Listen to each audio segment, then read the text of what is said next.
কত কত রাত মোবাইলে গুনাহ করার পরে তোর মনের শখ মিটবে, তারপরে তওবা করবি বল। আর কত মাইয়ার চরিত্র নষ্ট করার পরে তোর মনের আশা মিটবে, তারপরে তওবা করবি বল। কার পেছনে ঘুরিয়া দাড়ি কাটছো? কার পেছনে কি পাওয়ার আশায় নামাজ ছেড়ে দিছো? যার পিছনে দৌড়াইতেছো রে বাবা, ও তোর জানের দুশ্মন। স্বার্থে যদি আঘাত লাগে দল থেকে নাম কাটবে না, কল্লা কেটে দিবে, লেখা রাখ। কিন্তু এই দুনিয়ায় তোর কলিজার আপন উলামায়ে কেরাম, উলামায়ে কেরাম কিছু চায় না, শুধু দিতে চায়, চোখের পানি দেয়, বিনয়ী দেয়, ব্যবহার দেয়, কিছুই চায় না। সরকারি চাকরি করে, বেসরকারি চাকরি করে, 8 ঘন্টা ডিউটি, 20,000 টাকা বেতন, আবার এমনি এমনি কত কিছুই না পায়। আর একজন আলেম ইমামতি করে 24 ঘন্টা রিমান্ডে থাকে, বেতন 5-7 হাজার 10 হাজার, তাও ঠিক মতো মাস শেষ দেয় না। কোনদিন ইমাম বরদোয়া করে নাই, কারো সাথে খারাপ আচরণ করে নাই। ছাত্র জনতার বৈষম্য বিরোধী আন্দোলন সফলতার চাঁদ উঠে নাই যতক্ষণ পর্যন্ত আলেম আর ছাত্র ময়দানে নামে নাই। ওলামায়ে কেরাম ক্ষমতার জন্য আন্দোলন করে নাই, বলে নাই উপদেষ্টারা নাম আমগো বসা, বলছে? বলে নাই, বলছে না আমরা ছাত্রদের ময়দানে নামছি একটাই কারণ, জুলুম সহ্য করা হবে না। উপদেষ্টা যে হও, কিন্তু জুলুম করলে আবার আন্দোলন হবে, জালেমকে কোনো সুযোগ দেওয়া হবে না। ওলামায়ে কেরাম এই জাতির জন্য বন্ধু, এই জাতিকে নিয়ে ওলামায়ে কেরাম যেই মেধাটা খাটায়, কেউ খাটায় না, সবাই খাটায় তার চেয়ার ঠিক রাখার জন্য, দল ঠিক রাখার জন্য। আর ওলামায়ে কেরামের চেয়ারের চিন্তা নাই, ইমামতি থাক আর না থাক আলহামদুলিল্লাহ, বয়ান হোক না হোক আলহামদুলিল্লাহ। কিন্তু মুমিন বান্দা এ জাতিকে ক্ষতির মুখে ঠেলে দেওয়া যাবে না।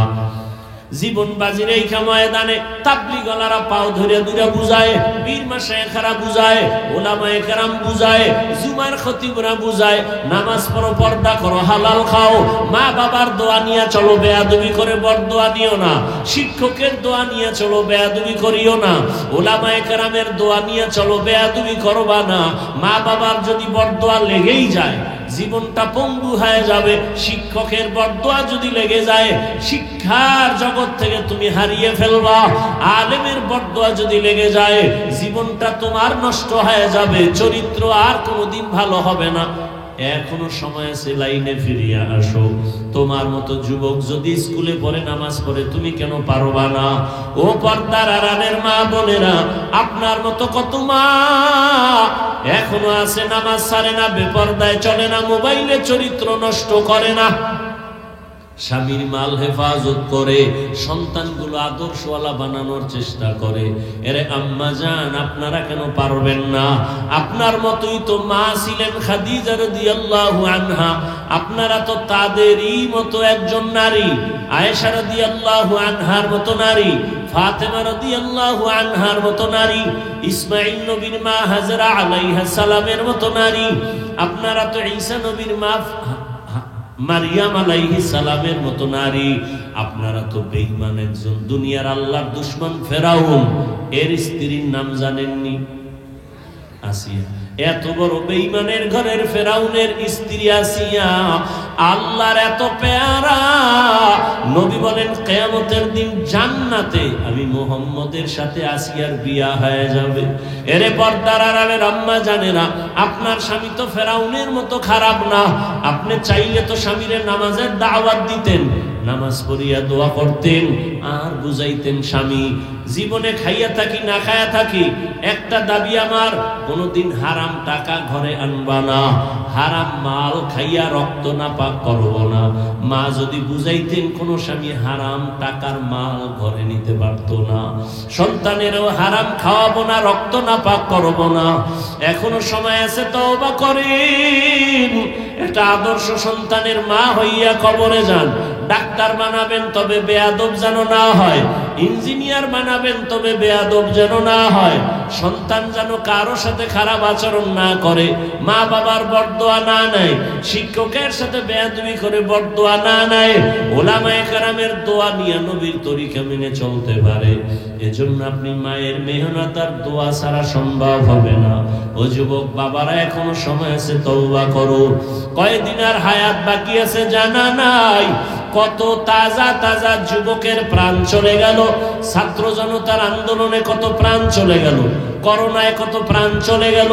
এখনো সময় আছে, তওবা করো। তবে হেদায়াত আল্লাহ না দিলে কারো বয়ান হেদায়াত দিতে পারবে না। যদি নিয়ত করতে পারো, স্কুলে পড়ি, কলেজে পড়ি, চাকরি করি, ব্যবসা করি, আর নামাজ ছাড়বো না, দাড়ি কাটবো না, বেপরদায় চলবো না, মা বাবার সাথে বেয়াদবি করবো না, ওস্তাদের দোয়া নিয়া, ওলামায়ে কেরামের পরামর্শ নিয়ে নবীর তরিকায় চলবো। তওবা করার নিয়ত যদি থাকে, দুটো হাত আল্লাহকে দেখায় দাও। وفضل زمانا على زمان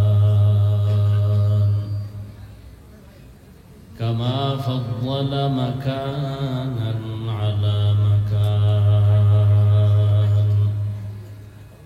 وإنسانا على إنسان ونشهد أن لا إله إلا الله وحده لا شريك له لا ضد له ولا ند له ولا مثل له ونشهد أن سيدنا ومولانا محمدا عبده ورسوله أرسله بالحق بشيرا ونذيرا وداعيا إلى الله بإذنه وسراجا منيرا اللهم صل على محمد النبي الأمي وعلى آله وسلم تسليما وبعد فأعوذ بالله من الشيطان الرجيم بسم الله الرحمن الرحيم وما خلقت الجن والإنس إلا ليعبدون وقال النبي صلى الله عليه وآله وسلم لا طاعة لمخلوق في معصية الخالق أو كما قال النبي عليه الصلاة والسلام صدق الله مولانا العظيم صدق رسوله النبي الأمي الكريم ونحن على ذلك من الشاهدين والشاكرين والذاكرين والحمد لله رب العالمين. মনিটর সাউন্ড বাড়াও। سبحانك لا علم لنا إلا ما علمتنا إنك أنت العليم الحكيم. رب اشرح لي صدري ويسر لي أمري واحلل عقدة من لساني يفقه قولي.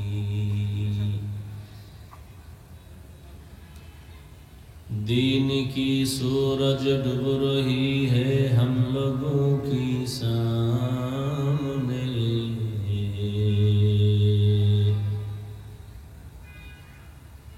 रोज़े महशर क्या जवाब है मुस्तफ़ा की सामने। मदद ने आकर कुफर को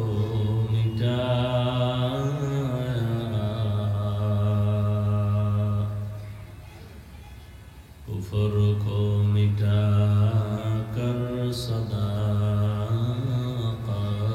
बताया। জামিয়াতুর রহমা গাজীপুর কর্তৃক আয়োজিত আজকে ওয়াজ মাহফিল 15 ডিসেম্বর।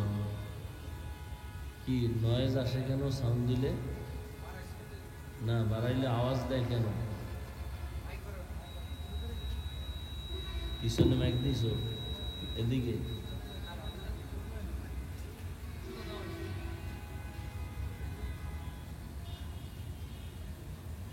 আল্লাহ পাকের দরবারে শুকর যে আল্লাহ পাক আমাদেরকে সুস্থ রেখেছেন এবং বেহেশতের বাগান গুনাহ মাফের এই মজলিসে, উলামায়ে কেরামের মজলিসে আমাদেরকে কবুল করেছেন। নেয়ামতের শুকর আদায়ার্থে সকলেই পড়ি আলহামদুলিল্লাহ। এই মোবাইল বন্ধ করা যায় না?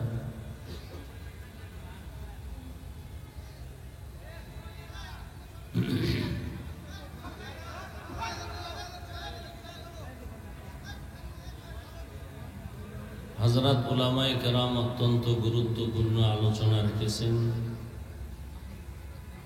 আপনারাও ধৈর্যের সাথে আলোচনা শুনছেন। উলামায়ে কেরামের আলোচনা সবাইকে সহিভাবে আমল করার তৌফিক দান করেন। উলামায়ে কেরামের ইজ্জতকে আল্লাহ বেশি বেশি বাড়ায় দেন।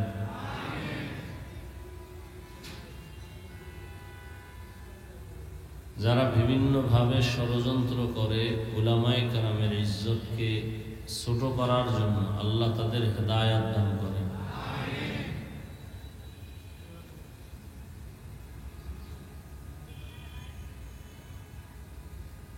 আলোচনা অনেক হয়েছে আলহামদুলিল্লাহ। শুধুমাত্র মুখতাসার 2-4টা কথা বলে দোয়া করব, সেই নিয়তেই কোরআনে হাকিমের এক আয়াত, রসুলের একটি হাদিস পড়েছি। ইখলাস ও রুহানিয়াতের সমন্বয়, সহি নিয়তে, সহি তরিকায়, সহি কিছু কথা বলার মতো, শুনবার মতো আমাকে আপনাদের সকলকে আল্লাহ তৌফিক দান করেন। ওমা খালাকতুল জিন্না ওয়াল ইনসা ইল্লা লিয়াবুদুন। আল্লাহ বলেন, মানুষ আর জিন আমি আল্লাহ সৃষ্টি করি নাই, হ্যাঁ করেছি একমাত্র ইবাদতের জন্য। নবীজি বলেন, লা তাআতা লি মাখলুকিন ফি মাসিয়াতিল খালিক। আল্লাহকে অসন্তুষ্ট করে পৃথিবীর ভিন্ন কারো আদেশ নিষেধ গ্রহণ করা, মেনে নেওয়া হারাম।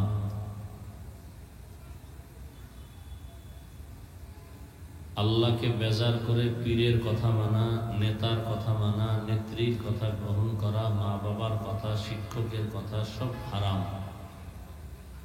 এক কথায় দুনিয়ার সকলকেই বেজার করা সম্ভব, কিন্তু আল্লাহকে বেজার করা সম্ভব না। আমরা করি, অর্থাৎ যে যাকে বেজার করা সম্ভব না তাকেই বেজার করি।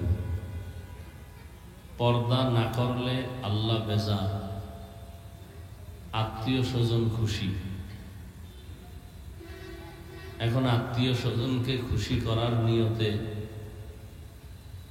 পর্দা লঙ্ঘন করে আল্লাহকে বেজার করতেছেন।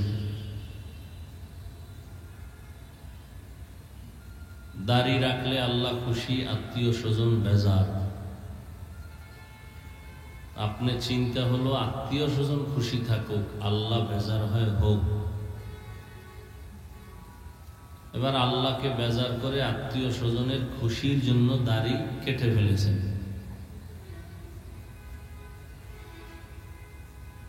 এত বয়ান চলতেছে, কেউ গালি দেয় না, বুঝায় এটা করলে এই লাভ, না করলে এই ক্ষতি। আপনি নামাজ পড়েন না, পর্দা করেন না, দাড়ি রাখেন না, কেউ গালি দেয়? তাবলিগলারা বা কোনো আলেম ওলামারা গালি দিছে? দেয় না, বুঝাইছে দাড়ি রাখলে কি লাভ, না রাখলে কি ক্ষতি। কিন্তু এখানে দুঃখ হলো এই যে উল্টা, যে নামাজ পড়ে না, দাড়ি রাখে না, টুপি পরে না, সে উল্টা প্রশ্ন করে দাড়ি না রাখলে অসুবিধা কি, টুপি না পরলে অসুবিধা কি, নামাজ না পড়লে অসুবিধা কি? অথচ মুসলমান হিসেবে কি উচিত ছিল? দিলটা নরম রাখবে, কোনো একজন আল্লাহর ভালো বান্দা পেলে দোয়া চাই, যে আমি দাঁড়িয়ে রাখতে পারি না, দোয়া চাই, চেষ্টা করব। নামাজ পড়তে পারি না, দোয়া চাই, চেষ্টা করব। কিন্তু উল্টা প্রশ্ন করে না রাখলে অসুবিধা কি? এর মতো গাদ্দার, কুলাঙ্গার আর বেয়াদব দুনিয়াতে আর কেউ হতে পারে না। যারাই প্রশ্ন করে এরা চূড়ান্ত বেয়াদব, এরা চূড়ান্ত কুলাঙ্গার। মানুষত্ব বোধ বলতে এদের মধ্যে কিচ্ছু নেই। আল্লাহ এদের হেদায়াত দান করেন। কত বড় দুঃসাহস তার! প্রশ্নটা কাকে করল?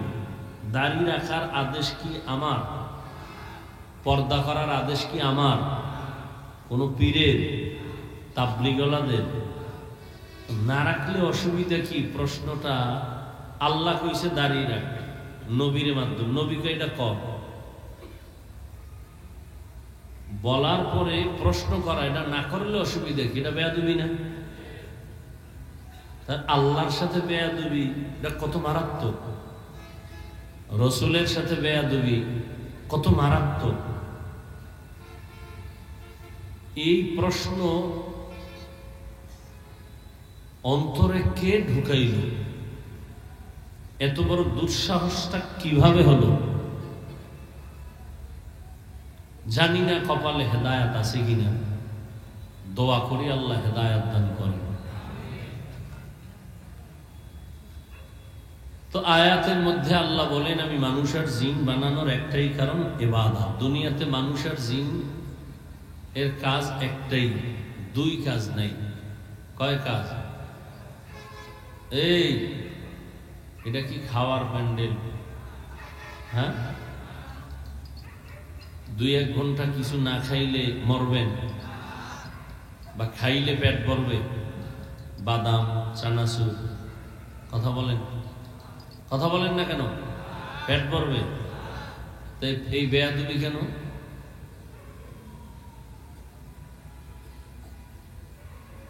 কোরআনের বাগানে এই বেয়াদবি কেন?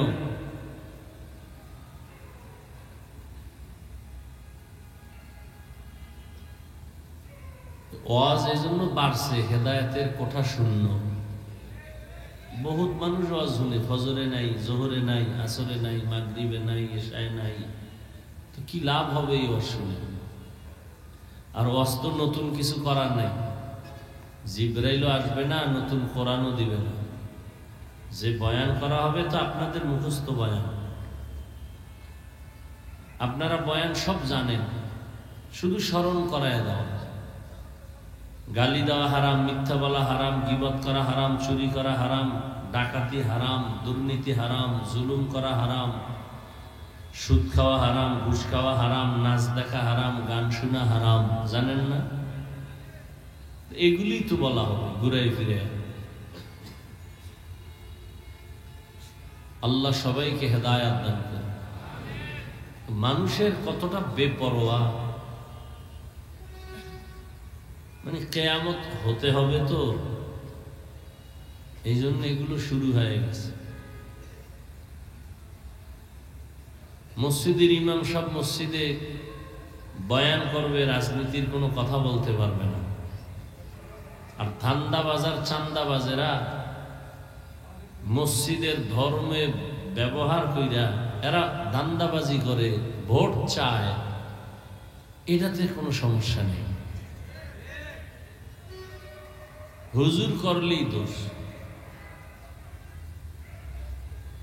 এই যারা এই ধর্ম ব্যবহার কইরা চান্দাবাজি আর ধান্দাবাজি করে, এরা মূলত ধর্ম মানে না, এরাই ধর্ম ব্যবসায়ী।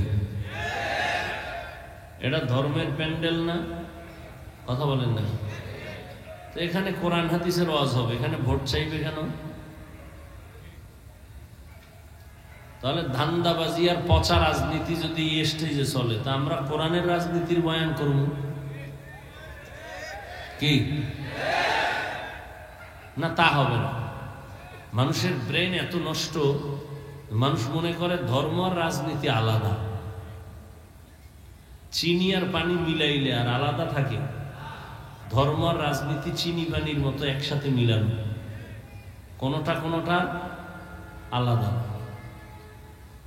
এটা বুঝাইতে হবে। আর বুঝানোর জন্য ওলামায়ে কেরাম কোরআনে বর্ণিত রাষ্ট্রনীতির বয়ান করতে হবে। সুলাইমান নবী দেশ চালায় নাই, ইউসুফ নবী চালায় নাই, কোরআনে নাই।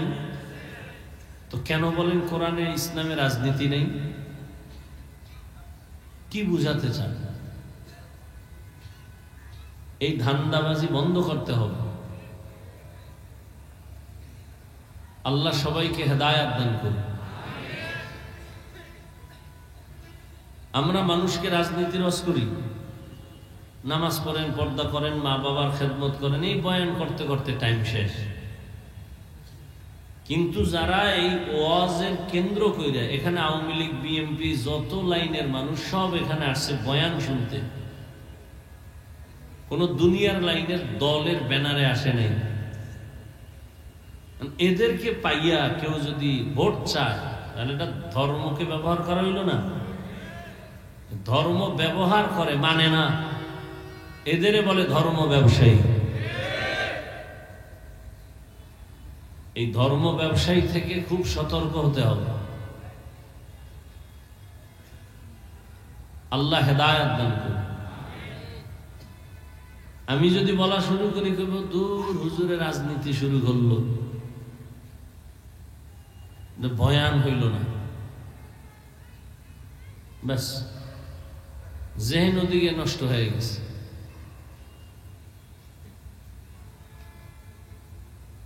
আল্লাহ আমাদেরকে হেদায়েত দান করেন। এই জাতির কপাল খুলবে কিনা সন্দেহ। মাঝে মাঝে চিন্তা করতাম, আল্লাহওয়ালারা মরতে চায় কেন? আমাদের তো মরতে মনেই চায় না। বাঁচার জন্য কোনো তাবিজ আছে কিনা, কোনো তদবির আছে কিনা, সেই চেষ্টা। এখন কেমন যেন আমারও বুঝে আসছে, আসলে আল্লাহওয়ালারা মরতে চায় কেন। দুনিয়ার এই আকাম কুকাম দেখতে দেখতে আর ভালো লাগে না। একটা সুন্দর বেহেশতের বাগান, যেখানে বসলে গুনাহ মাফ, হ্যাঁ নেব ছবি তোলার জন্য পাগল, হুজুরেরা পাগল, ছাত্ররা পাগল। নিষেধ করলো কি বউরে বাপ, বাস ও যে কবিরা গুনাহ করতেছে তো দোষ নাই, আমি নিষেধ করলাম হ্যাঁ আমার বাপ। চিন্তা করতে পারেন?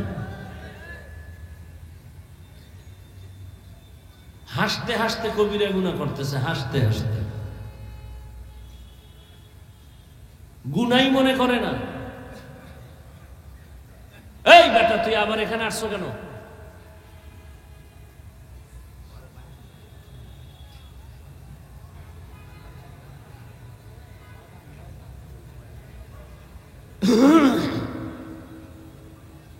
গুনাকে গুনাই মনে করে না, বড় আফসোস। আল্লাহ কষ্ট করে নিয়ে আসছে বেহেশতের বাগানে। কেন? এখানে 2 ঘন্টা মোবাইল হাতে না নিলে গুনাহ হবে? তো এখানে মোবাইলটা হাতে নিতে হবে কেন? কি কাম কি? এই প্যান্ডেলে মোবাইলের তো কোনো কাজ নাই। আপনি মনে করতেছেন কাজ, মূলত এটা আকাম, এটা কাম না, এটা গুনাহ। পণ্ডিতি কম করেন, পণ্ডিতি কইরা বাড়িঘর থুইয়া ওই জঙ্গলে এখন পালাই আছে, দেন না? পণ্ডিতি ছাড়েন, বহুত মাস্তানি আর চালাকি করছেন। হুজুরদের থেকে বেশি বুঝার চেষ্টা করেন। বেশি বুঝলে মরার আগে মরবেন। এখানে মোবাইল কেন? আপনি আমার যুক্তি দিবেন, আপনার থেকে আমি কম যুক্তি জানি। কেন মোবাইল? কি মোবাইলের কাম কি?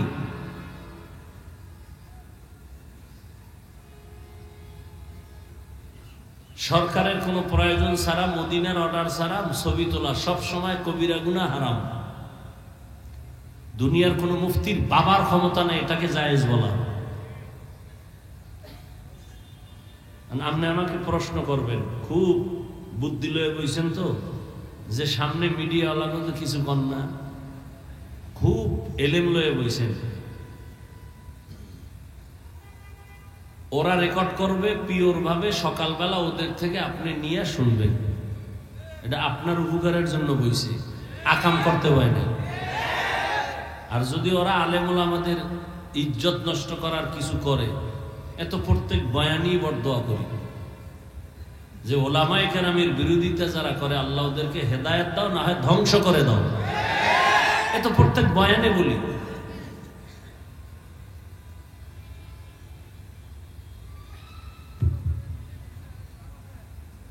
আল্লাহ হেদায়েত দান করুন। কোন দুনিয়ায় আসলাম, কিচ্ছু ভালো লাগে না। একটা সেকেন্ড যায় না গুনাহ ছাড়া। ছাত্রের হাতে মোবাইল, হুজুরের হাতে মোবাইল, আপনাদের কি বলবো, ইমাম সাহেবের হাতে মোবাইল, মুসল্লিদের হাতে মোবাইল, বক্তার হাতে মোবাইল, শ্রোতাদের হাতে মোবাইল। মানে নামাজে দাঁড়াইয়াও মনে হইতেছে আমি মোবাইল নিয়েই মোরাকাবায় আছি। মোবাইলে কি দেখছি, ওই ফিকির মোবাইল নিয়ে, সারা রাত মোবাইল, সারাটা রাত মোবাইল। সকালবেলা জুড়ে জুড়ে কেউ আপনি রাত্রে ঘুমান না, কথা পায় না, মানে ভাব ধরছে মনে হয় সারা রাত তাহাজ্জুদ করছে।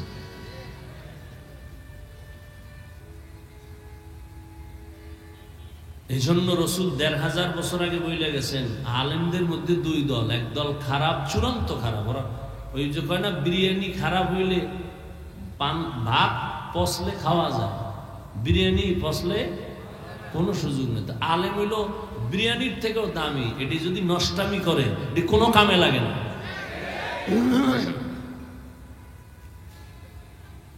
আল্লাহ হেদায়েত দান করুন।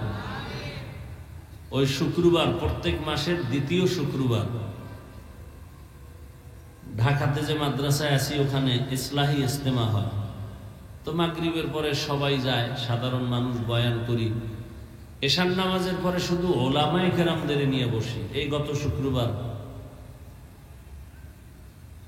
ওলামায়ে কেরামদের মজলিসে বললাম যে এই জাতি আর নবী পাবে না, এটা বুঝেননি। আবু বকর, ওমর, ওসমান পাবে না। এই জাতি শুধু ইসলাম শিখবে ওলামায়ে কেরামদের দেখে। আপনার আমার আমল যদি দুর্বল হয়, অহংকারী হয়, কিবির থাকে, হাসাদ থাকে, তাহলে আমার থেকে উম্মত কি শিখবে?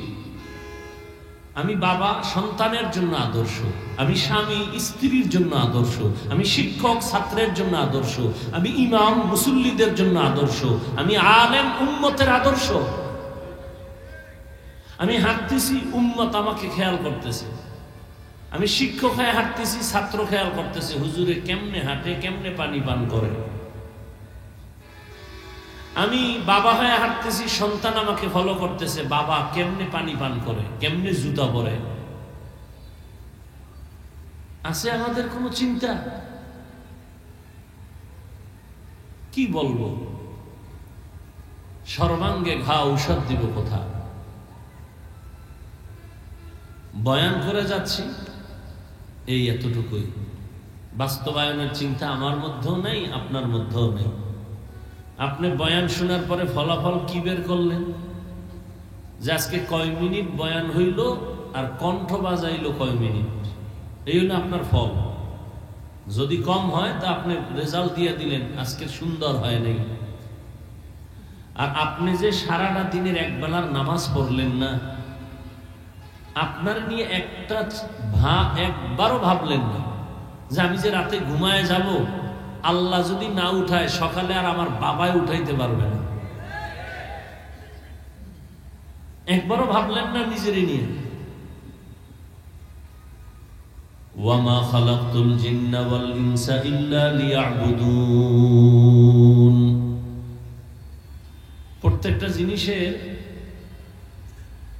একটা নির্দিষ্ট গতি থাকে।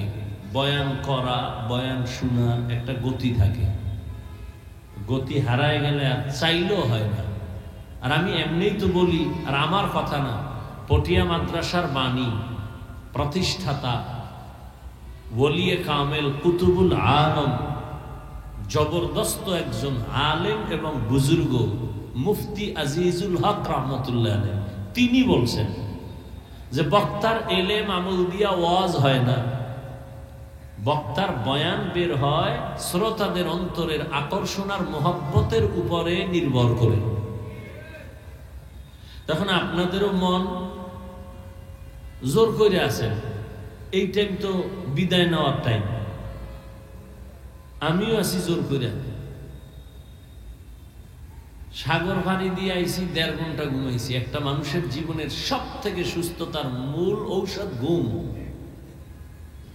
এবং সে ঘুমটা রাতের ঘুম, এবং রাতের ঘুমের মধ্যভাগের ঘুম, প্রথম অংশের ঘুমও না, শেষ রাতের ঘুমও না। কমপক্ষে চিকিৎসা বিজ্ঞানীরা বলে 6 ঘন্টা কমপক্ষে,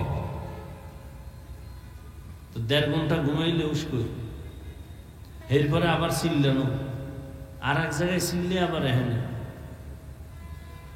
চলতেছে। এরপরে যদি হয় এলোমেলো অবস্থা, এটা কেমনে সম্ভব? আল্লাহ বলেন আমি মানুষ জিন বানাবার একটাই কারণ ইবাদত। মানুষের জীবনে কোনো কাজ নেই, কাজ একটা, কি? ইবাদত। আর মানুষ মনে করে ইবাদত কি? মসজিদ মাদ্রাসা আর ওয়াজ মাহফিল। না, মানুষের জীবনের শুরু থেকে শেষ পর্যন্ত প্রত্যেকটা কাজ ইবাদত। যা করবেন ইবাদত, ঘুমাবেন ইবাদত, হাসবেন ইবাদত, কান্না করবেন তাও ইবাদত। তবে মন গড়া না, 2টা জিনিস ফলো করে, 1 আল্লাহ পাকের খুশি, 2 রসুলের আদর্শ। নবীজির আদর্শ নিয়ে আপনি হাসেন, ইবাদত হবে, সওয়াব হবে। নবীজির আদর্শ মতে আপনি কান্না করেন, সওয়াব হবে। নবীর আদর্শ ঠিক রেখে ব্যবসা করেন, সওয়াব, ইবাদত। নবীর আদর্শ ঠিক রেখে চাকুরি করেন, সওয়াব, ইবাদত। নবীর আদর্শ ঠিক রেখে আপনি স্কুলে পড়েন, কলেজে পড়েন, ইবাদত। ডাক্তার হন, ইবাদত। ইঞ্জিনিয়ার হন, ইবাদত। নবীর আদর্শ মেনে আপনি বাথরুমে যাবেন, ইবাদত। আর নবীর আদর্শ বাদ দিয়া নামাজ পড়লেও ইবাদত হবে না। নামাজে যদি নবীর আদর্শ না থাকে, নামাজ হবে না। ধরেন একজনে মাগরিবের নামাজে দাঁড়াইছে, কয় রাকাত? ফরজ। তো 3 রাকাতে গিয়া চিন্তা করে বেজোর হইরা লাভ কি? আল্লাহরে আরো 2 সেজদা বাড়াইয়া জোর বানাই, তো 4 রাকাত পড়ে ফেলাইল। আল্লাহ খুশি হবেন না কেন? নবীজির আদর্শে এই নিয়ম নাই। আল্লাহ কয় তোর 1 রাকাত বাদ না, পুরাটাই নতুন করে দাঁড়ায় কানে ধর, কানে ধইরা তওবা কর আর নতুন ভাবে নিয়ত কর, কানে ধর, নতুন করে আবার নামাজ পড়। একজনে রোজার মাসে রোজা রাখা শুরু করে আবেগ বাইরে গেছে, আল্লাহ যদি পুরো বছরটা দিয়ে লাইতো ভালোই লাগতো। যেহেতু দেয় নাই, অন্তত ঈদের দিনটা তো রাখি। ঈদের দিনও রোজা রাখছে, আল্লাহর মহব্বতে হবে। তার অন্তরে কোনো ভেজাল নাই, এরপরও কোনো সওয়াব তো হবে না, উল্টা কি হবে? গুনাহ হবে। তা বুঝেন নবীর আদর্শ কত মূল্যবান। রাসূলের আদর্শ পৃথিবীর কিয়ামত পর্যন্ত আনেওয়ালা উম্মতের জন্য পারফেক্ট একটা আদর্শ। এখানে আপনারা শিক্ষিত মানুষ, বলেন তো নবীর থেকে আর সুন্দর আদর্শ কারোর মধ্যে আছে? থাকলে বলেন, তাহলে আমি নবীরটা বাদ দিয়া আমি নিব ওই যারটা বলবেন তারটা। ধরে না, যদি কেউ বলেন যে নবীজির থেকেও আরো ভালো আদর্শ ছিল শেখ মুজিবুর রহমানের আদর্শ, তাহলে আমি সেটা নিব, আমারটা আমি বলতেছি। যদি বলতে পারেন না নবীর আদর্শ থেকে আরো সুন্দর আদর্শ ছিল জিয়াউর রহমানের আদর্শ, তাহলে আমি নবীজিরটা বাদ, আমি জিয়াউর রহমানেরটা নিব। তো বলার মতো পাড়া আছে? সাহস আছে? বড় শেখ মুজিবুর জিয়া কেন, এর থেকে বড় আব্রাহাম লিঙ্কন, যার গণতন্ত্র। গণতন্ত্রের জন্য আওয়ামী লীগও মরে, বিএনপি মরে, সব মরে। এটা কুফুরি মতবাদ। কি মতবাদ? এই আব্রাহাম লিঙ্কনের আদর্শ, মাও সেতুংয়ের আদর্শ, লেনিনের আদর্শ, কালমার্সের আদর্শ, প্লেটোর আদর্শ, সমাজতন্ত্র, গণতন্ত্র, প্রজাতন্ত্র, যত তন্ত্র মন্ত্র আছে, দুনিয়াতে কোনো শান্তি দিতে পারছে? পারছে? পারে না। ওরাও জানে মদিনার আদর্শ ছাড়া আর মানুষকে শান্তি দেওয়ার কোনো বিকল্প আদর্শ নাই। মানে না কেন? মানতে গেলে চুরি করতে পারবে না, দুর্নীতি করতে পারবে না, মনের মতো মদ পান করতে পারবে না। এই জন্য ওরা জানে ইসলাম সঠিক, মানে না। মাইকে তো বলে ইসলাম শান্তির ধর্ম, নামাজও পড়ে না, এক ওয়াক্ত নামাজও পড়ে না, সে বলে ইসলাম শান্তির ধর্ম। তো রসুলের আদর্শ, আমি বলি এক কথায় জবাব, দুনিয়ার সব আদর্শ নাপাক, রসুলের আদর্শ পাক। বাস, এটা সহজ কথা। দুনিয়ার সব আদর্শ নাপাক, নবীজির আদর্শ। প্রশ্ন করবেন দুনিয়াওয়ালাদের আদর্শ নাপাক কেন? আমি বলি তার দেমাগ নাপাক, পুরো মানুষটাই নাপাক। 3 বেলা খাইয়া মদের বোতল, গাঞ্জা, বিড়ি, আরো যত নেশা আছে, এগুলো খাইলে মেধা ঠিক থাকে? কেমন মেধা বুঝেন? মদের বোতল ভিতরে নেওয়ার পরে বউরে মা বলে, তাহলে কি বুঝেন? তার মেধা সঠিক? তার মেধা নষ্ট। এই সব নেশাখোরের গোষ্ঠী ক্যান্সারে মরে, দেখছেন নি? সবটি ক্যান্সারে মরে। আল্লাহ হেদায়াত দান করুন। তাহলে সব আদর্শ মানুষের নাপাক। মদিনার রসুলের আদর্শ কেন পাক? নবী নিজেই পাক। কেমন পাক? আম্মা জান আয়েশা রাদিয়াল্লাহু আনহা বলেন, রহমতের নবীর ঘাম আমি বোতলের মধ্যে ভরে রাখতাম, আর এই নবীর ঘাম বড় বড় বড় বড় অনুষ্ঠানে আতর হিসাবে ব্যবহার করতাম। আমনেরটাও ব্যবহার করার মতো। আমনের পাশে দাঁড়াইলে নামাজ শেষ, এরপর যদি আন বিড়ি ঠেন নেই, আর এই শীতের মধ্যে কুলের বলদ যেটি, এটা তো গোসলও করবে না ঠিক মতো, অজু টুজু তো পরে, পোশাক ধোয়ার তো খবরই নেই, এক পোশাক গায়ে দেয় 1 সপ্তাহ।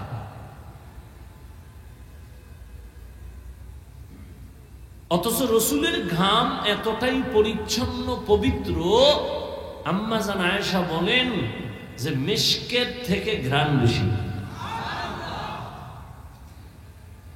মিশকের থেকে ঘ্রাণ বেশি। কেমন নবী, একটু চিন্তা করেন তো, কেমন নবী।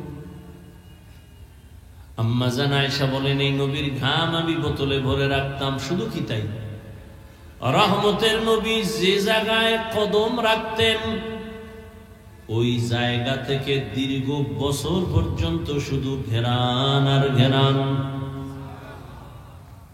নবী রাস্তা দিয়া চলতেছেন, দুপার্শ্বের গাছ নত হইয়া নবীরে সালাম জানায়, গাছ সালাম দেয়। সাহাবায়ে কেরাম পেছনে হাঁটতেছেন, বারবার শুনে কে যেন সালাম জানাইতেছে। নবীজিকে জিজ্ঞাসা করলেন, ইয়া রাসূলুল্লাহ, কোন মানুষ দেখি না, বারবার ডানে বামের থেকে সালামের আওয়াজ আসতেছে, কারা দেয়? রহমতের নবী বলেন, ও সাহাবা, আমি রহমতের নবী আসছি, এই ঘেরানটা জঙ্গলের প্রাণীরা পাইয়া আমারে সালাম জানাইতেছে। জঙ্গলের হরিণ আমার নবীরে সালাম দেয়, সব প্রাণীরা সালাম দেয়। কেমন মায়ার নবী আমার, যেখানে নবী কদম রাখে ওখান থেকে মিশকের ঘ্রাণ। শুধু নবীর শরীর নিয়ে আলোচনা করলে সারা রাত চলে যাবে, শেষ হবে না। মুসলমানের গৌরবান্বিত আদর্শের মডেল আমার নবী। কেমন মায়ার নবী, যেই নবীর 63 বছর হায়াতে কোনদিন একটা মিথ্যা কথা বলেন নাই। তঙ্গ দুই একটা নেতার নাম কও, মিশা কয় না? আছে? কয় না মানি? ঘরের মধ্যে বয়া মোবাইল হাতে নিয়ে টাকা দেওয়ার ডরে কয়, কই আছেন হযরত? আমি জমিনেই নাই। ঘরের মধ্যে জমিনে নাই। রহমতের নবী 63 বছর হায়াতে ভুলেও কোনদিন একটা মিথ্যা কথা বলেন নাই। কথাগুলো আমি বলতেছি 1 মিনিটে, কিন্তু ভাবলে অনেক বিষয় এখান থেকে অনুধাবন হবে। এটা কেমনে সম্ভব? 1 দিন 2 দিন 3 দিন রহমতের নবী 63 বছর হায়াতে একটা মিথ্যা বলেন না, এটা কেমনে সম্ভব? রহমতের নবী আমার জীবনে কাউকে একটা গালি দেন নাই, বরং হাজার বিধর্মী আমার নবীরে গালি দিয়েছে, নবী একটা গালির জবাবও কোনোদিন দেন নাই। আপনি পারবেন? আপনারে যদি কেউ কয় তোরে 12টা বাজামু, আপনি রেডি হইছেন তোরে 13টা বাজামু। আপনারে কেউ একটা গালি দিছে, আপনি 10টা দিয়ে দিছেন। একজনারে মানুষের সামনে লজ্জা দিয়ে আপনি খুব খুশি, আমি পারি আর কেউ পারে না। রহমতের নবী গালি দিবেন দূরের কথা, নবীর সামনে দাঁড়ায় ইহুদিরা গালি দেয়, নবী একটা জবাব দেন না। আবু বকর পাশে দাঁড়াইয়া পেরেশান, রহমতের নবীরে গালি দেয়, আমি আবু বকর মেনে নিতে পারি না। আবু বকর দাঁড়ায়, নবী বলে বসেন, জবাব দিয়েন না। কিছুক্ষণ পর আবু বকর কন্ট্রোল করতে না পেরে দাঁড়ায়া জবাব দেওয়া শুরু করলেন। নবীজির মনটা বেজার হয়ে গেল। সব যখন ইহুদি গালি দিয়ে চলে গেল, আবু বকর বলেন, ইয়া রাসূলুল্লাহ, যতক্ষণ জবাব দেই না ততক্ষণ আপনার মন ছিল সুন্দর, চেহারা হাসি। আমি যখন আপনার মোহব্বত নিয়ে জবাব দেওয়া শুরু করলাম, আপনি মনে কষ্ট নিলেন, মনে হইল কেন? নবী বলেন, হে আবু বকর, যতক্ষণ আমি চুপ ছিলাম জবাব দেই না, তুমিও চুপ ছিলা। আমি দেখতেছিলাম রহমতের ফেরেশতা আল্লাহ পাঠাইছেন ইহুদির জবাব দেওয়ার জন্য। যখন আপনি জবাব দেওয়া শুরু করছেন, ওই রহমতের ফেরেশতা চলে গেছে। অযুবক বাবা, নিজে জুলুম কইরো না। কেউ যদি জুলুম করে আল্লাহর উপরে ছেড়ে দাও, তোমার বিচারটা হবে সামান্য, আল্লাহর বিচার কঠিন। একটু ধৈর্য ধরো, চোখে শুধু তাকায় দেখবা কেমনে আসমানের বিচারটা হয় কঠিন ভাবে। ধৈর্য ধরো, তবে তুমি জুলুম করিও। কেমন মায়ার নবী আমার, জীবনে কোনোদিন গালি দেন নাই, জবাব দেন নাই। শুধু কি তাই, নবী 2টা চোখ মোবারক গরম করে কারো দিকে তাকান নাই। জীবনে কোনোদিন নবী গরম চোখে কারো দিকে তাকান নাই। বরং মায়ার নবী, কেমন সুন্দর আদর্শ। নবী বসে আছেন, সাহাবাদেরকে বলতেছেন, কোন দিন আজরাইল আসবে জানা নাই, আমি কবে দুনিয়া থেকে চলে যাব জানা নাই। আমার কাছে কারো কোনো হক থাকলে বলো, আমি আদায় করে দেই। আচ্ছা, কিছু নবীর কাছে যদি পায়, এটা কেউ বলবে? বুঝেন নাই? নবীর কাছে যদি কিছু পায় কোন সাহাবী বলবে? দূর, নবীর কাছে আবার চাওয়া কি? নবী বলেন, কিছু পাও না থাকলে বলেন, আমি দিয়ে দেই। বান্দার হক যেন আমার মাথায় না থাকে, আসামির কাঠগড়ায় দাঁড়াতে হবে। সবাই চুপ হয়ে গেছে। নবী কয় কি, আমাদের কাছে পাইবে কিসের হক? কিন্তু না, একজন সাহাবী দাঁড়ায় গেছে, দাঁড়ায় বলেন, ইয়া রাসূলুল্লাহ, আপনি আমার একদিন একটা চর মারছিলেন হালকা ভাবে, এমনি। সাহাবায়ে কেরাম তো গরম হয়ে গেছে ভিতরে ভিতরে, কিন্তু কিছু বলে না, বেয়াদবি হবে। এত বড় দুঃসাহস কেন দাঁড়াইল? নবী বুঝছেন, বুঝা কয় কেউ কথা বলবা না, সাহাবীরে রাস্তা করে দাও, হক আদায় করার জন্য আমার কাছে আসবে। সাহাবী এক কদম দুই কদম করে নবীর সামনে আগাইয়া, সামনে গিয়া কয়, ইয়া রাসূলুল্লাহ, আপনি যখন আমারে চর মারছিলেন আমার শরীরে কোনো কাপড় ছিল না, জামা ছিল না। নবী কে তাহলে তো আমার জামাটাও খোলা লাগে। নবী এই কথা বইলা যখন হাত দুইটা দিয়া পেছের জামাটা উঠাইছেন, খুলবে, সাহাবী একটা দৌড় দিয়ে পিছনে চলে গেছে। পিছনে যায় একটা দৌড় দিয়া নবীর গর্দানের নিচে মোহরে নবুয়ত, পেছন থেকে আইসা ওখানে চুমা দিছে। চুমা দিয়েই নবীর কদমে পড়ে বলেন, ইয়া রাসূলুল্লাহ, মাফ করে দেন, বেয়াদবি না জানি হয়ে গেল।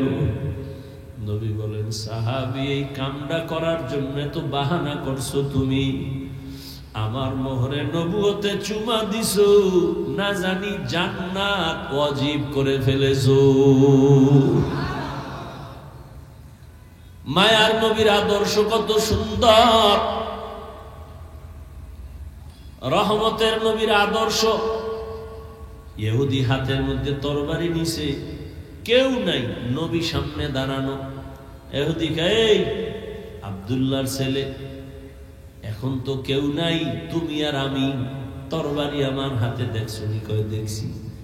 ইহুদি কয়, এখন যদি তোমার কল্লার উপরে তরবারি মারি, কে ফিরাবে? নবী বলেন, আমার আল্লাহ ফিরাবেন। নবী কথা বলা মাত্র ইহুদির হাত থেকে তরবারি পড়ে গেল। নবী তরবারি টান দিয়ে কয়, ইহুদি, তরবারি এখন কার হাতে? কয়, মুহাম্মদের হাতে। আমি যদি তোরে এখন কল্লার উপরে মারি, কে ফিরাবে বল? ইহুদি বলে, আমারে কে ফিরাবে? কয়, বল আল্লাহ ফিরাবে। কয়, না না, যদি আল্লাহ ফিরাবে বলি তাহলে তো আল্লাহরে মাইনেই নেওয়া যায়। বলে, বল আল্লাহ ফিরাবে। কয়, বলবো না। কয়েকবার বলার পরে কয়, যদি বলতেই চাই তাহলে আমারে কালেমাই পড়ায়া দাও। সাথে সাথে ইহুদি কালেমা পড়ে ফেলল। আল্লাহ পাক বলেন, মানুষ তোমার দুনিয়াতে আমি আল্লাহ এত আদর করে বানাইছি, আখিরি নবীর উম্মত বানাইছি, যে কারণে অন্য নবীর উম্মতেরা গুনাহ করলে ঘুমের মধ্যে চেহারা পাল্টায় যাইত, কিন্তু তোদের গুনার কারণে আমি চেহারা পাল্টাই না, কারণ তোরা আমার মায়ার নবীর উম্মত। আমি বড় মোহাব্বত করি আমার নবীরে, তার উম্মতের। আমি আল্লাহ এই জন্য আমার নবীর মায়ার কারণে তোমাদের গুনাহ দেখতেছি, তারপর আমি চেহারা পাল্টাই না। আমি আল্লাহ রাগ কইরা পানিও বন্ধ করি নাই, বাতাস বন্ধ করি নাই। আমি আল্লাহ তোমারে একটাই কাজ দিলাম, ইবাদত। চাকরি করো, ব্যবসা করো, ইবাদত বানায় করো, চাকরি দিয়া জান্নাত পাইবা। ব্যবসাটারে ইবাদত বানাও, ব্যবসা করিয়া জান্নাত পাইবা। স্কুলে পড়ো, কলেজে পড়ো, ডাক্তারি পড়ো, ইঞ্জিনিয়ারিং পড়ো, লেখাপড়াটা নবীর মোহাব্বত নিয়া, নামাজ পড়ো, সুন্দর ব্যবহার, চোখের হেফাজত করে চলো, তোমার লেখাপড়াটা ইবাদত বানায় দাও, জান্নাত তোমার জন্য হয়ে যাবে। ও ভাই, এই যে টেবিলের উপরে এক বোতল পানি, পিপাসা আমারও আছে, তোমারও আছে, যুবক খেয়াল করিও, এই এক বোতল পানি ইবাদত বানায় পান করো, তাহলে পিপাসাও মিটবে, ক্ষুধাও এবং ইবাদত হবে। তুমি এই এক গ্লাস, এক বোতল পানি পান করবা, আমিও করব, ব্যবধানটা কি? বিদ্যুতের গতিতে তোমার বাম হাত চলে যাবে বোতলের কিনারায়, ডান হাত দিয়া মুখটা খুইলা তুমি বাম হাত দিয়ে একটানে আধা বোতল পান করবা। আমি যখন পান করব, ভুলেও বাম হাত যাবে না, ডান হাত চলে যাবে। ডান হাতটা দিয়া বোতল খুইলে আমি পানি টান দিব, 3 শ্বাসে আমি 3 বারে পান করব। আমার পানিও পান করা হলো, ইবাদত হলো, সওয়াব হলো। তুমিও জুতা পরবা, আমিও জুতা পরি, ইবাদত বানায় পড়ো, নবীর আদর্শ মেনে পড়ো। ডান পাওটা ডান জুতায় আগে ঢুকাও, এরপরে বাম জুতা বাম পায়ে ঢুকাও। দোনো পায়ে যখন জুতা ঢুকছে, এবার যখন কদম দিবা ডান পা দিয়ে তুমি কদম শুরু করো। সুন্নত ইবাদত হয়ে গেছে। বাসায় যাইয়া তুমিও ফ্রেশ হবা, যুবক বাবা আমিও ফ্রেশ হব। তুমিও হাত ধুইবা, চেহারা ধুইবা, পা ধুইবা, এই ফ্রেশ আমিও হব। তবে তোমারটা ইবাদত হবে না, আর আমি ইবাদত বানায়া ফ্রেশ হব। কয় কেমনে? কয় চেহারাটা ভালো করে ধুইয়া ফেলবো, হাতটা ধুইতে গিয়া কোন পর্যন্ত ধুবো, পায়ের গিরা সহ ধুবো, ওযু হয়ে যাবে, ইবাদত হবে, সওয়াব হবে। কষ্ট হয়নি? কষ্ট। আরে তুমিও তো এই কাজ করো, বাথরুমে যাও না তুমি, ইবাদত বানায় যাও। বাম পা দিয়া ঢুকবা, খালি মাথায় যাইও না, খালি পায়ে ঢুকবা না।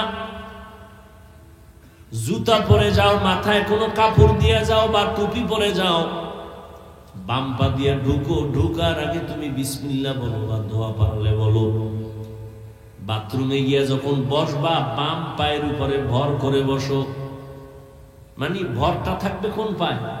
বাম পায়ে। হাঁটুর উপরে কাপড় উঠানো যাবে না। ঢিলা কুলুপ ব্যবহার করো, না থাকলে অন্তত টিস্যু ব্যবহার করো। কয়জনের বাথরুমে টিস্যু আছে, জুতা আছে, টুপি পরে যাও। বাথরুম হলো জিন শয়তানের আড্ডাখানা।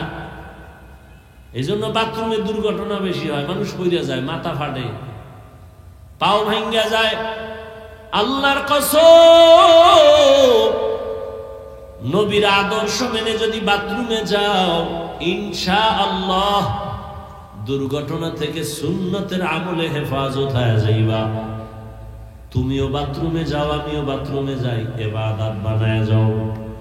বাম পা দিয়া ঢুকবা, দোয়া কইরা ঢুকবা, খালি পায়ে ঢুকবা না, খালি মাথায় ঢুকবা না। খানা খাইতে বসছো, আমিও খানা খাবো, দস্তারখান বিছাও।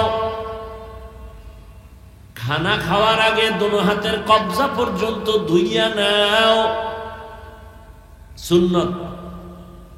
তবে যেই প্লেটে ভাত নিবা, ওই প্লেটে হাত দিও না। অন্য পাত্রে গিয়া দোনো হাতের কবজা পর্যন্ত ধুইয়া খানার প্লেটে বৈশা। এরপরে বান্দা তুমি ডান দিক থেকে প্লেটের খানা শুরু করো, বিসমিল্লাহ বলে খানা শুরু করো। আল্লাহর নিয়ামত মনে করে খাও, খানাটা ইবাদত হয়ে যাবে। ঘুমাও, আমিও ঘুমাবো, তুমিও ঘুমাবা, ইবাদত বানায় ঘুমাও। ওযু করিয়া ডান কাতে ঘুমাও, দরুদ শরীফ পড়ে পড়ে ঘুমাও। লাগাতার যদি আমলটা রাখতে পারো, ইনশাআল্লাহ ঘুমের ঘরে আমার রাসূলের সাথে মোলাকাত হয়ে যাবে। কঠিন মনে করো কেন? ও ব্যবসায়ী বাবারা, দোকানে লেখো বিক্রি করা মাল ফেরত নেওয়া হয়। যদি লেখো হয় না, তোমার ব্যবসা ইবাদত হবে না। লেখো অবশ্যই বিক্রি করা মাল ফেরত নেওয়া হয়। জীবনে মিথ্যা কথা কাস্টমারের সাথে বলবা না, ধোঁকা দিবা না। নামাজের আজান হয়ে গেছে, শাটার টেনে নামাজে যাও, কিচ্ছু লাগবে না, তোমার ব্যবসায়ী জান্নাত পর্যন্ত পৌঁছায় দিবে। নবী কয়, এই ব্যবসায়ী, আমি মুহাম্মদের সাথে জান্নাতে থাকবি। আত-তাজিরুস সুদুকুল আমিন মা'আন নাবিয়্যিনা ওয়াস সিদ্দিকিন ওয়াশ শুহাদা। এবার একটু বাস্তবে ফলাফল দেখি কি। এবার একটু দেখেন তো, এই ইবাদত বানাইয়া আপনার মতো বান্দা, আমগো মতো হুজুর না, জেনারেল লাইনে থাইকা, এই যুবকেরা বলো, তোমার মতো যুবক নবীজির আদর্শ মানিয়া রাস্তায় চলে, স্কুলে পড়ে, কলেজে পড়ে, নামাজ পড়ে, দাড়িওয়ালা, RAB, police, army, BDR, OC, DC, SP, doctor, professor, engineer, রাস্তার গাড়ির ড্রাইভার, কৃষক, শ্রমিক, জেলে, 5 ওয়াক্ত নামাজ পড়ে জেনারেল লাইনের সন্তান, সত্য কথা বলো আসেনি? তোমার জন্য আর জীবনে কোনো অজের দরকার নাই। বালিশে মাথা লাগায় শুধু একটা প্রশ্ন নিজের করিও, এই কপাল পরা, তুই কার অভিশাপ লইয়া দুনিয়ায় জন্ম নিছ? তোর মতো সন্তানটাকে যদি রাস্তায় গাড়ি চালায় নামাজ পড়ে তুই পারো না কেন? তোমার মতো যুবক চাকরি করে নামাজ পড়ে দাড়িওয়ালা, তুমি কেন পারো না? তোমার মতো যুবক ব্যবসা করে নামাজ পড়ে, তুমি কেন পারো না রে বাবা? কার অভিশাপ তোমার কপালে লাগলো বলো? ঢাকা কলেজে যাও না, বহু ছাত্র পাগড়ি মাথায়, 24 ঘন্টা লম্বা দাড়ি, 5 ওয়াক্ত নামাজি, পেছন দিক দিয়ে তাকাইলে মনে হয় যেন মসজিদের কোনো খতিব, অথচ জীবনে মাদ্রাসায় পড়ে নাই। কেউ তোমার এমন রং লাগছে কেন বলে? ওলামাদের সাথে মোহাব্বতের রং লাগাইছি। এই জন্য এখনো সময় আছে, তওবা করে নাও আল্লাহর কাছে। আর এই যুবক বাবা, আর কত মনে একটু শখ আছে না, নাচ গানে জানি কত সুন্দর মজা, তো শখ মিটাইছো, এবার ফের আমারও তো মন দৌড়ায়, ওই নাচ গান জানি কি মজা, কিন্তু আমি তো শখ মিটাইতে পারি নাই। বরং তোমারে পাও ধরিয়া বলি, তুমি ফিরে যাও। আয় আল্লাহ, হাতগুলো কবুল করে নেন, তওবা কবুল করে নেন, তওবার উপরে মজবুত হইয়া চলার তৌফিক দান করেন, আমিন। আলহামদুলিল্লাহি রাব্বিল আলামিন, ওয়াসসালাতু ওয়াসসালামু আলা সাইয়্যিদিল আমবিয়াই ওয়াল মুরসালিন ওয়া আলা আলিহি ওয়া আসহাবিহি আজমাইন। ইয়া আরহামার রাহিমিন, ইয়া আরহামার রাহিমিন, ইয়া আরহামার রাহিমিন। রব্বিরহামহুমা কামা রব্বায়ানি সগীরা। আল্লাহুম্মা ইন্নাকা আফুউন কারীম তুহিব্বুল আফওয়া ফা'ফু আন্না। اللهم إنا نسألك رضاك والجنة ونعوذ بك من سخطك والنار। ইয়া আল্লাহ, মাহফিল কবুল করেন, মাদ্রাসা কবুল করেন, আয়োজনকারী সহযোগিতাকারীদের কবুল করেন, মা বোনদের আবেদা বানায় দেন, সন্তানগুলো নেককার বানায় দেন, সারা দুনিয়াবাসীকে মাফ করে দেন, বাংলাদেশ শান্তির দেশ বানায় দেন, জালেমদের জুলুম থেকে হেফাজত করেন, নবীজির সুন্নাতওয়ালা জিন্দেগি দান করেন।